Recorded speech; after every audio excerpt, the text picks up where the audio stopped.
Eu sei que o Senhor escolheu esse momento, escolheu essa hora, para que o Senhor pudesse falar com o teu povo, Senhor, e vai usar a vida do Heraldo. Eu te peço misericórdia, graça, Senhor, em nome de Jesus. Em nome de Jesus, que possamos ouvir a Tua voz com clareza, Senhor, que possamos realmente, como cantamos, conhecer e prosseguir em Te conhecer, Senhor, na Tua palavra, firmados em Ti, Senhor.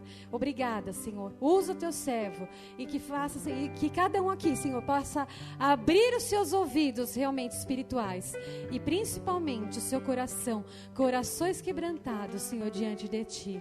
Te adoramos, Senhor. Amém.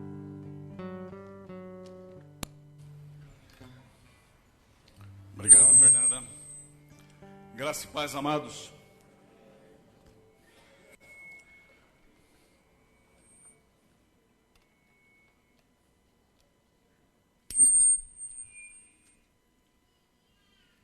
Acho que o microfone.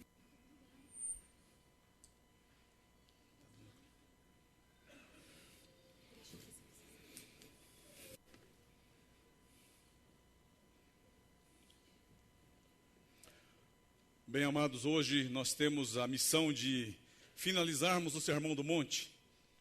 E é um grande desafio porque primeiramente nós fazemos vamos recapitular tudo aquilo que a gente viu até agora sobre o Sermão do Monte. E trabalharemos, obviamente, o último texto. Então, eu quero orar antes. Vamos baixar a cabeça, vamos orar em nome de Jesus.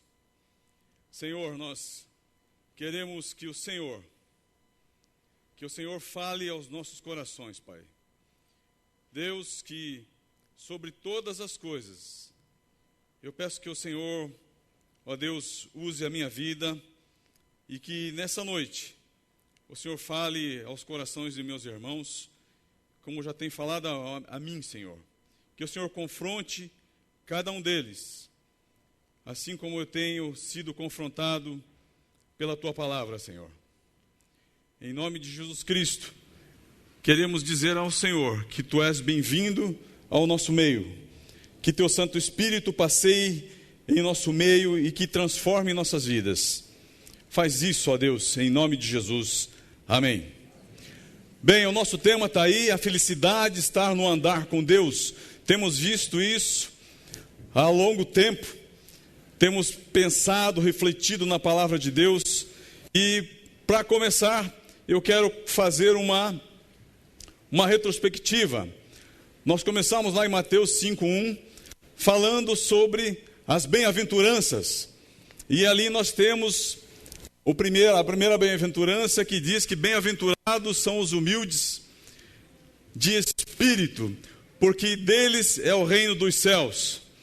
Bem-aventurados que choram, porque serão consolados. Bem-aventurados os mansos, porque herdarão a terra. Bem-aventurados que têm fome e sede de justiça, porque serão fartos. Os bem-aventurados misericordiosos, porque alcançarão a misericórdia. Bem-aventurados limpos de coração, porque verão a Deus. Bem-aventurados pacificadores, porque serão chamados filhos de Deus. Bem-aventurados você que é perseguido por causa da justiça, porque deles é o reino dos céus. Bem-aventurado aqueles que são injuriados e perseguidos por causa da palavra do Senhor. Depois, se você quiser ver, todas as pregações estão no nosso site e você pode ouvi-las, pegar a sua palavra, a sua Bíblia e estudar juntamente com aquilo que foi ministrado pelo Espírito Santo de Deus, que está ali guardado nos nossos arquivos, no site www.borda.org.br. Depois, na sequência, viemos falando sobre as vivências cristãs, né? Falamos sobre os discípulos e o sal da terra. Falamos sobre os discípulos, sobre que deveriam ser a luz do mundo. E falamos que Jesus não veio para revogar a lei, mas veio para cumprir a lei. Falamos ainda sobre o verso 21 a 43 do capítulo 5, que Jesus completa o que foi dito aos antigos, sobre o adultério, sobre os juramentos, sobre a vingança e do amor ao próximo. Depois nós passamos a falar ainda da prática da justiça. Como se deve dar esmolas, como se deve orar, como jejuar. Falamos sobre os tesouros nos céus. E algumas comparações vieram na sequência das pregações. A primeira era sobre a luz e as trevas. Ele está lá no nosso site. Falamos sobre os dois senhores, que é impossível servir os dois senhores. E falamos sobre ansiedade. Algumas outras comparações ainda sobre o juízo temerário, que é proibido. Não julgueis para não ser julgados. Falamos ainda sobre o argueiro e a trave no olho do seu irmão. Depois, continuamos falando sobre as portas dos dois caminhos, o Átila falou. Falou ainda sobre os verdadeiros e os falsos profetas. E, por último, na última ministração, ele falou sobre os falsos discípulos. E hoje nós vamos trabalhar o texto de Mateus 7, de 24 a 29, onde faremos o fechamento. Você pode pôr para rodar esse filme? Quero que você assista a esse filme curtinho.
Certamente, depois de assistirmos um filme, normalmente nós vamos para casa, saímos do cinema e vamos discutindo no carro sobre aquele tema.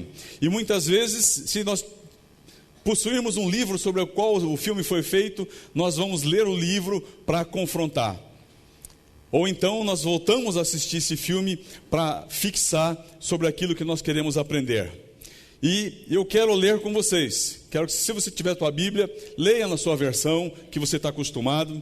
E nós vamos trabalhar esse texto agora, que diz assim: todo aquele, pois, que ouve estas minhas palavras e as pratica, será comparado a um homem prudente, que edificou a sua casa sobre a terra. E caiu a chuva, transbordaram os rios, sopraram os ventos, e deram com ímpeto contra aquela casa, que não caiu, porque fora edificada sobre a rocha. E todo aquele que ouve estas minhas palavras, e não as pratica, será comparado a um homem insensato, que edificou a sua casa sobre a areia. E caiu a chuva, transbordaram os rios, sopraram os ventos, e deram com ímpeto contra aquela casa, e ela desabou, sendo grande a sua ruína. Quando Jesus acabou de proferir essas palavras, estavam as multidões maravilhadas da sua doutrina, porque ele as ensinava como tem autoridade e não como os escribas.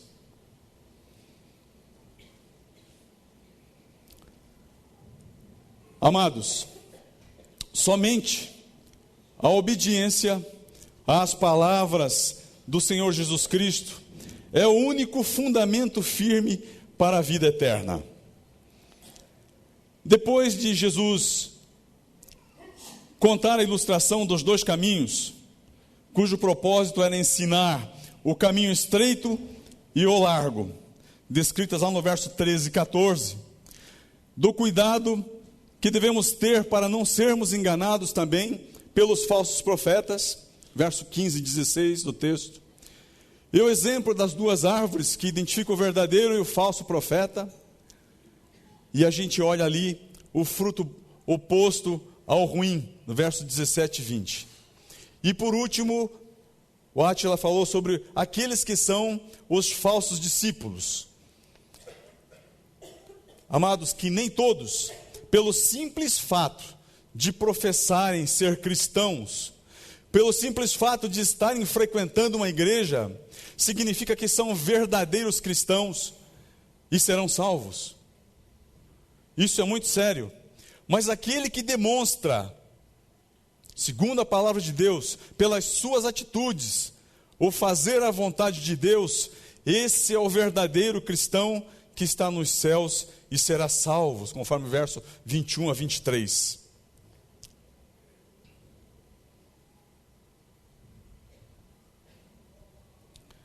Aí nós temos no texto os dois fundamentos, né? Dois fundamentos para quê? Para a vida eterna. E nós queremos nessa noite, o propósito é falarmos sobre esses dois fundamentos para a edificação eterna. Primeiro ponto, aí está, edificando a vida sobre a rocha e edificando a vida sobre a areia, conforme nós vimos naquele filme. E nós temos, incrivelmente, isso acontecendo ainda em nossos dias. Pessoas que ouvem e não estão atendendo ao chamado do Senhor. Nos versos 24 e 25, ele fala sobre edificar a rocha, edificar a sua vida e edificar a casa, aí na parábola, sobre a rocha que é o Senhor Jesus Cristo. O homem sábio, quando nós olhamos para o texto, ele construiu a sua casa sobre a rocha, segundo a prova da que ele seria submetido. E em terceiro lugar, ele ainda fala sobre o resultado dessa prova e a razão para esse resultado. Ele segue a mesma sequência com respeito ao homem insensato e a casa que o homem insensato construiu. Em suma, Jesus Cristo, nesta parábola, que ele trata da profissão da fé, ou seja, nós entendemos que essa parábola, que profissão de fé sem consequência de mudança na vida de cada um de nós, de modo a demonstrar que você vive aquilo que você aprendeu, é vazia, é meramente vazia. E as meras obras por si só, se é que essa pessoa que apenas ouve e não cumpre, ele está fazendo, essas obras não salvam. É necessário ter um relacionamento genuíno com Jesus Cristo. É buscar a justiça de Deus, como nós já falamos aqui. É ter intimidade com o Senhor Jesus Cristo. É buscar ter uma vida de caminhada nas mãos do Senhor. Falamos aqui na vez passada também que no dia do julgamento, muitos dirão: Senhor, Senhor, e apelarão para as suas ações, para as suas obras. Mas Cristo responderá, sabe o quê? Ele responderá o seguinte: nunca vos conheci, apartai-vos de mim, vós que praticais a iniquidade. Verso 23.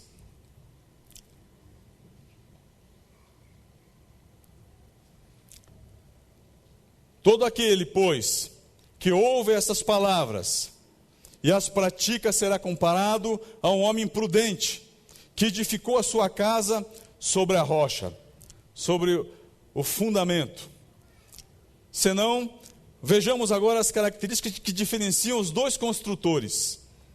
Ou seja, aquele primeiro construtor que nós vimos, que edificou a sua casa sobre a rocha, e aquele que construiu a sua casa na areia. Esse primeiro construtor, ele simplesmente fez o quê? Ele ouviu as palavras de Jesus e a pôs em prática. Ele é o típico cidadão que age e vive de acordo com os ensinamentos de Jesus Cristo. E ele é tido como um homem sábio. Jesus descreve essa pessoa que ouve as palavras e as põe em prática, que baseado nelas, ou que vive de acordo com os seus ensinamentos, esse é o homem tido como sábio. Você quer ser esse homem? Você quer ser essa mulher? Este é o primeiro dos dois construtores mencionados na parábola. Todavia, esse primeiro construtor, ele é descrito como um homem sábio por construir sobre a rocha. E por causa disso, nós vimos no filme, lemos na palavra, a chuva que caiu provocou o transbordar dos rios, e os fortes ventos vieram contra aquela casa, e diz o texto que não puderam derrubá-la. Mas, como esta casa conseguiu resistir a essa forte tempestade, a esse forte vento? Por causa da escolha fundamental do primeiro construtor. Lá em Lucas 6,47, nós podemos ver o que o texto diz. Acompanhem comigo aí, diz assim que todo aquele que vem a mim e ouve as minhas palavras e as pratica, eu vos mostrarei a quem é semelhante. É semelhante a um homem que, edificando a sua casa, cavou, abriu profundas valas e lançou o alicerce sobre a rocha. E vindo a enchente, arrojou-se o rio contra aquela casa, transbordou, bateu contra aquela casa e não pôde abalar, por ter sido bem construída. Desculpe, esqueci de... Por ter sido bem construída. E o resultado dessa construção nós vamos ver logo a seguida.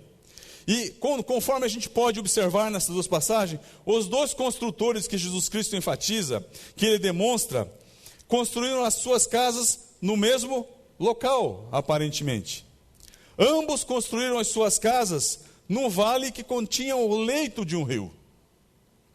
Durante a estação de seca, de estio, obviamente que aqueles rios ficam quase que secos, ou apenas com um fiozinho d'água, de modo que não oferece aparentemente risco nenhum àquelas casas que ali foram construídas.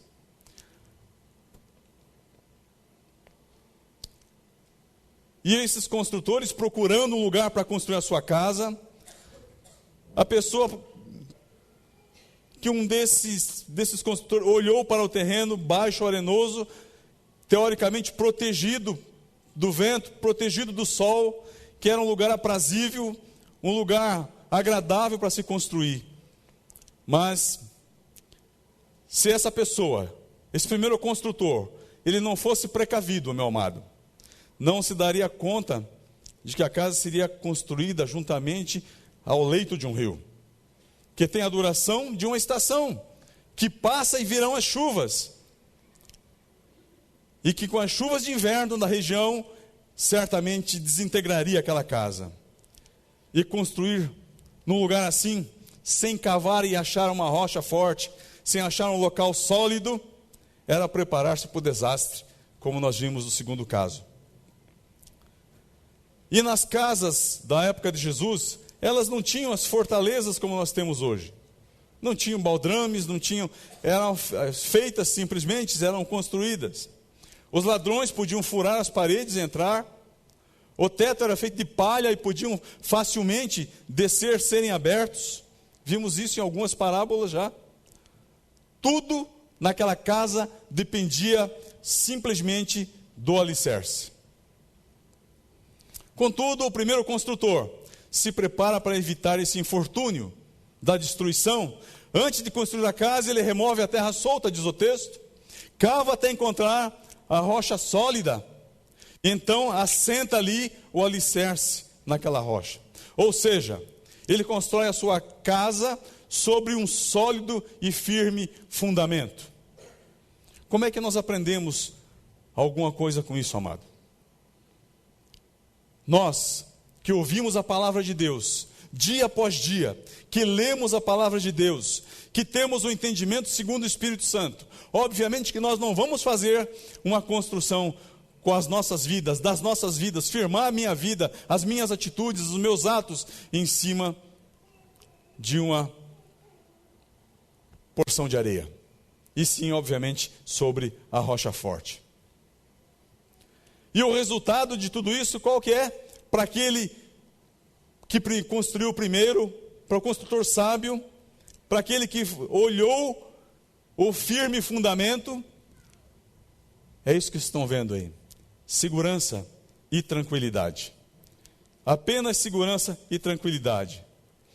Porque esse homem, após um período de trabalho duro, tendo de cavar o chão bem fundo para até encontrar o firme alicerce para servir como base para a sua casa, conforme Lucas 6,48. O primeiro construtor, agora, depois de terminado o seu trabalho, ele vai poder desfrutar disso, de ter construído a sua casa em um sólido fundamento. Ou seja, ele terá segurança e terá tranquilidade, porque ele construiu a sua casa. Eu não queria morar nesse lugar aí. Mas, aparentemente, as correntezas vieram, o vento bateu, mas ali está a rocha onde foi solidificada a construção. E ela não foi abalada. Não foi abalada. A pessoa que ouve as palavras de Jesus e os ensinamentos de seu evangelho e as pratica, esse é o construtor sábio.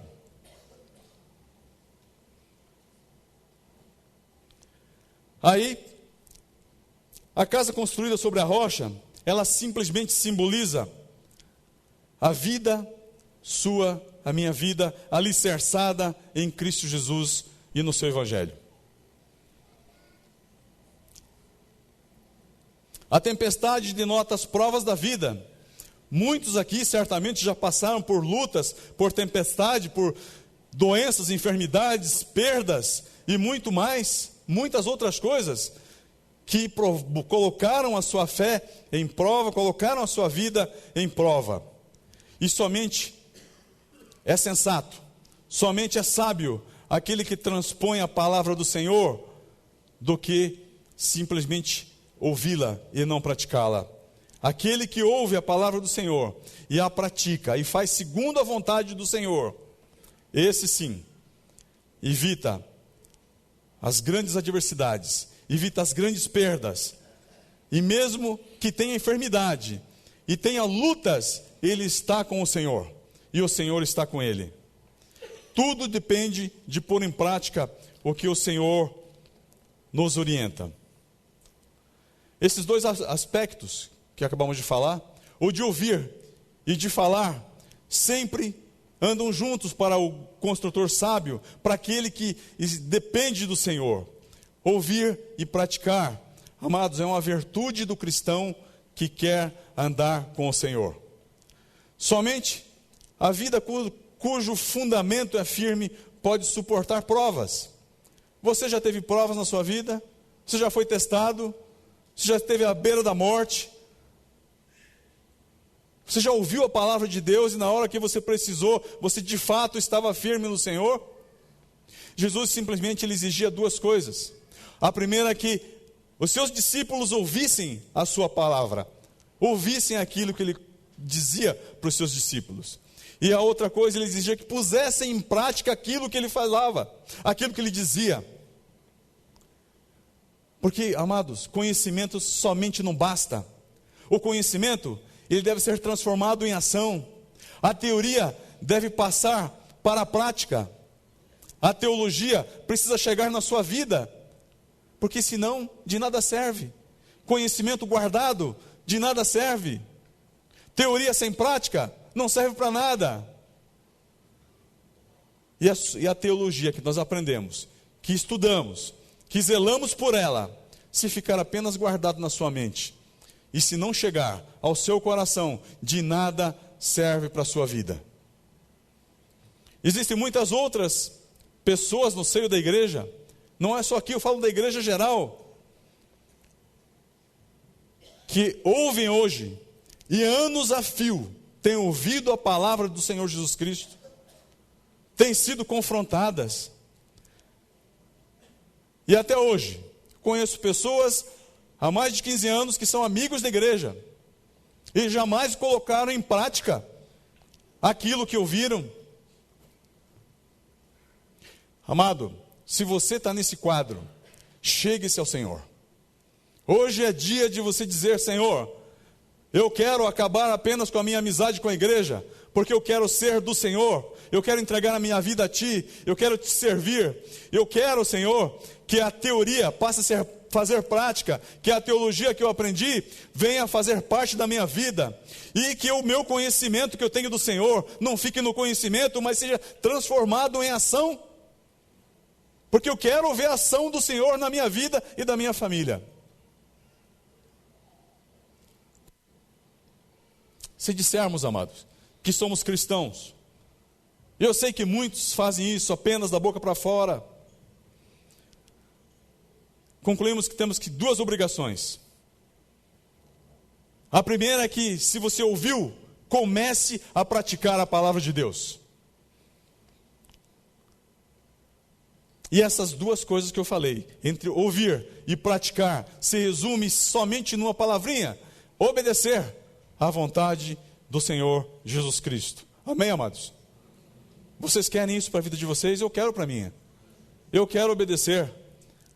Essa semana, hoje pela manhã, ainda estive com o Átila conversando, e nós estamos compartilhando uma outra, o quanto nós fomos confrontados com essas pregações do Sermão do Monte, o quanto isso mexeu nas nossas vidas, o quanto isso tem chacoalhado a minha vida e a vida de cada um daquele que teve estudando, de cada pregador que aqui teve. E o nosso desejo é que isso esteja chegando à vida de vocês, que faça diferença amanhã, na segunda-feira, quando se sair de sua casa e for para o trabalho, que você não seja um cristão apenas verbal, mas que esteja agindo, ganhando vidas, testemunhando, obedecendo, vivendo, fazendo a teoria virar prática na sua vida.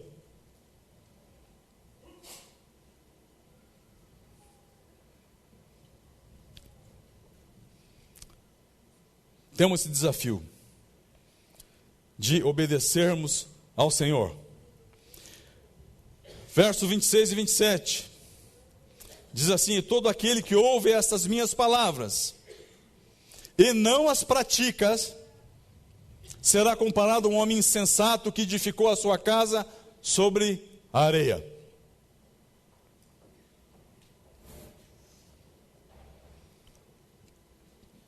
Aí está o texto.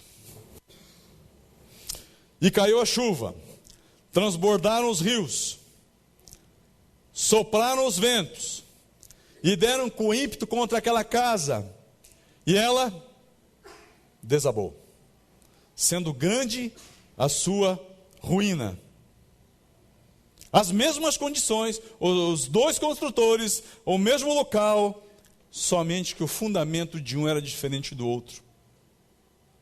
Jesus enfatiza que aquele que ouve as suas palavras e não as põe em prática,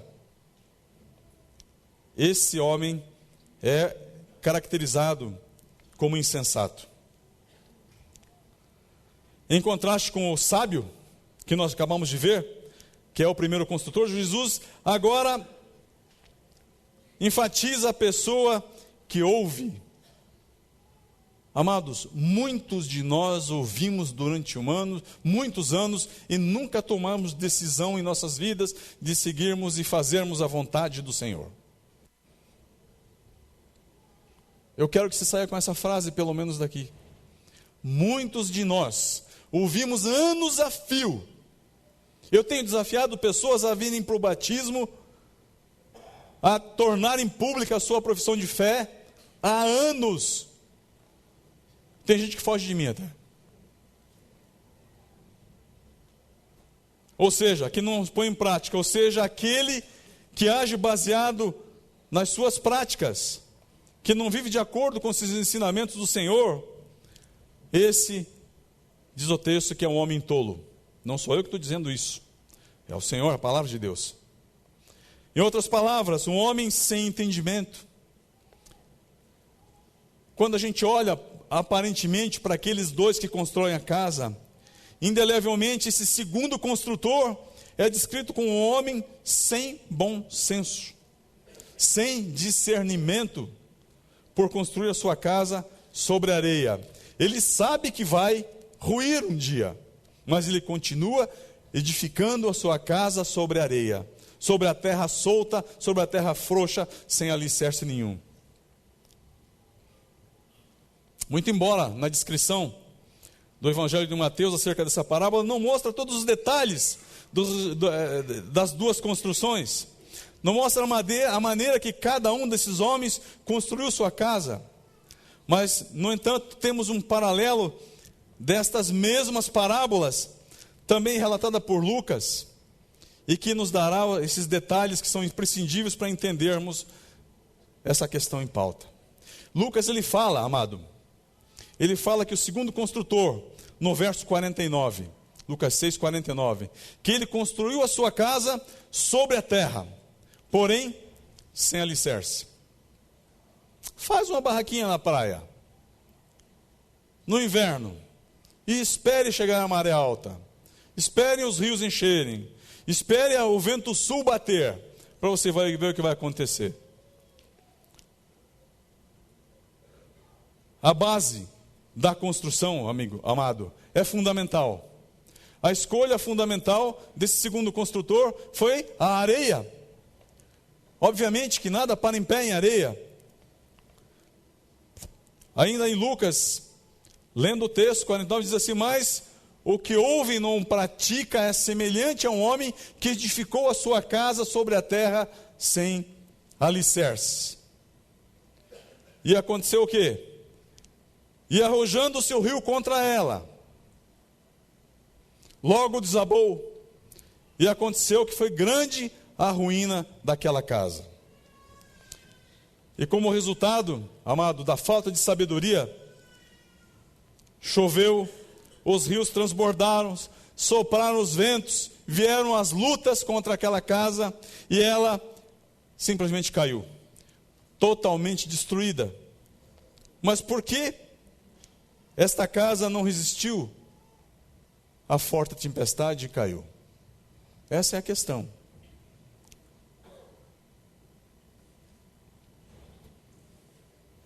O que levou ele a agir dessa forma? Amado, se você quer ser um cristão, sem ter um árduo trabalho como cristão, você está enquadrado nessa categoria. Se você não buscar ao Senhor, não ler, não estudar a palavra de Deus, não ter comunhão, não estiver dentro da igreja, olha, você vai estar à margem da igreja. Você vai estar evitando o árduo trabalho. E é isso que aconteceu com o segundo construtor.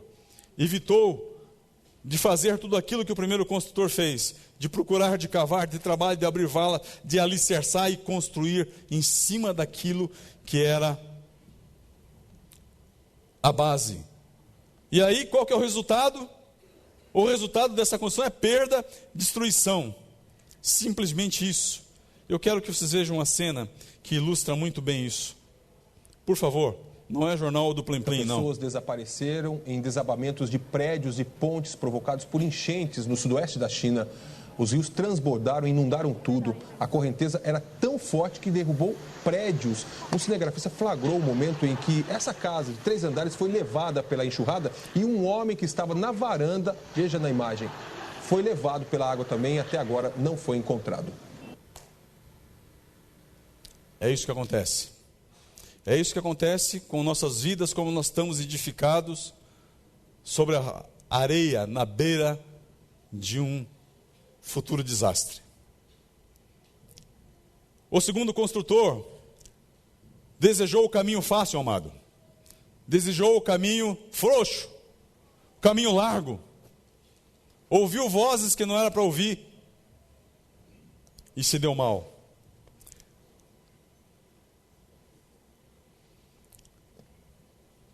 Pode ser mais fácil seguir o nosso próprio caminho. Eu posso delinear o meu caminho, eu posso criar um caminho, eu posso criar uma rota, mas o final desse caminho que você vai fazer, que eu provavelmente vai traçar, sem a orientação de Deus, esse caminho é ruína. Esse segundo construtor não queria trabalhar firme, não queria cavar, não queria achar a rocha, não queria alicerçar a sua casa, tornando-a firme. Entretanto, amado, construir sobre areia era muito mais fácil, menos trabalhoso, oferecia menos problemas. Além do mais, a conclusão da obra seria muito mais rápida. Temos arquitetos, construtores aqui que poderiam dar uma aula maravilhosa sobre construção para a gente. Há caminho que parece direito aos olhos do homem, mas afinal são caminhos de morte, amados. E eu já andei por caminho de morte. Graças a Deus foi resgatado. Tenho testemunho de muitos aqui que já andaram por caminhos de morte. E somente pela graça do Senhor Jesus Cristo, que houve o resgate da minha vida e da vida desses irmãos. Ele agiu, segundo o construtor, agiu de maneira totalmente imprudente. Esse segundo construtor, amado, não se preocupou em pensar o que poderia acontecer com o lugar que ele havia escolhido para construir a sua casa. Não se preocupou quando chegaria o período de chuvas. Ele foi negligente, totalmente negligente, em não pensar no futuro. Ele estava visando somente o presente. Nós precisamos olhar para a eternidade, amado. Nós não podemos focar o presente somente. Em contrapartida, não sabia ele do risco do qual estava sujeito, das consequências desastrosas de construir, do grande prejuízo que ele tomaria, não sabia das fortes chuvas que ali passariam. Construir na areia, amado, implica em construir no fundo do vale, onde as águas da enchente certamente irão passar, para onde as águas correrão, e isso seria considerado um ato de extrema tolice e imprudência. Eu não quero isso para a minha vida e para a vida de meus filhos. Não quero.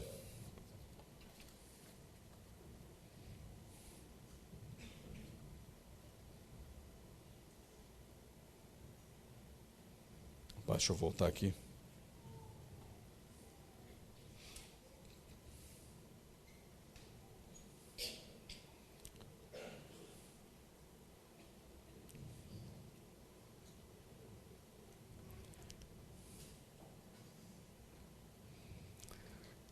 E a gente ouvindo esses dois slides, comparando esse primeiro construtor e esse segundo construtor. Amado, ouvir apenas proporciona uma posse aparente que se quebra justamente quando se deve ser comprovada a minha vida e a sua vida, a nossa fé. Porém, para aquele ouvinte que realiza o que ouviu, a palavra do Senhor, que põe em prática, é transformada em bênção eterna. Que não foi o caso do segundo construtor, porque quando chegou a adversidade, como esse furacão que passou aí, a casa que tem Jesus, ele não tomba. Mas a casa que não tem a presença do Senhor, vai à ruína, gente. E eu quero voltar aos 2 pontos. E nós queremos concluir. Amado, a minha decisão e a sua decisão, a decisão que tomamos na vida, há uma perspectiva normalmente de curto alcance. E há outra de longo alcance. Imagine essa foto. De curto alcance para o primeiro construtor, aqui está a casa a salvo. A longo alcance, casa certamente salva. Mas trabalho rápido, trabalho feito de qualquer jeito, construído sobre areia, é casa em ruína. Amado, feliz, bem-aventurado é o homem que nunca troca o bem futuro pelo prazer presente. Nunca. Feliz, bem-aventurado é o homem que vê sua vida não à luz do momento, e sim à luz da eternidade. Eu quero estar lá naquele dia com o Senhor, louvando o seu santo nome. Mediante a tudo o que foi tratado, tudo que nós falamos, o que nós vimos, assistimos e comentamos, qual é a sua decisão? A pergunta é essa: segurança e tranquilidade ou perda e destruição? Essa é uma questão que nós temos que considerar para as nossas vidas. E Jesus Cristo,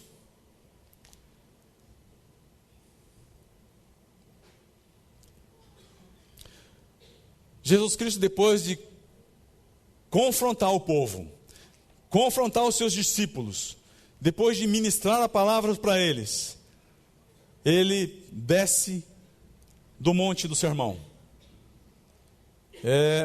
num sinal simbólico. Quero chamar a banda aqui, por favor. Eu vou descer juntamente com o Senhor. Você quer descer? Você quer vir junto com o Senhor? Nessa noite você quer dizer: olha, eu quero não ser esse tolo que eu tenho sido, não esse da parábola, mas eu quero ser um homem sábio. Eu quero seguir a vontade do Senhor. Eu quero fazer com que o Senhor transforme a minha vida. Eu quero descer do Sermão do Monte e eu quero caminhar com o Senhor. Você quer fazer isso na sua vida? Levante no seu lugar, vamos louvar o Senhor. Quero orar, fique de pé. Fica o desafio para nós seguirmos o Senhor. Senhor Deus, em nome de Jesus, Senhor, nós queremos nos colocar diante de Ti e queremos, ó Deus, pedir para que o Senhor nos ensine, Senhor, a transformar a teoria em prática, a botar aquele conhecimento da Tua palavra, Senhor, ó Deus, na minha vida, fazer com que a teologia, Senhor, que nós temos aprendido, temos lido, escutado, para que essa teologia, Senhor, faça parte da minha vida e que seja transformadora em nome de Jesus. Ó Deus, que as minhas práticas, Senhor, não sejam minhas, mas que seja do Teu Santo Espírito operando nas nossas vidas.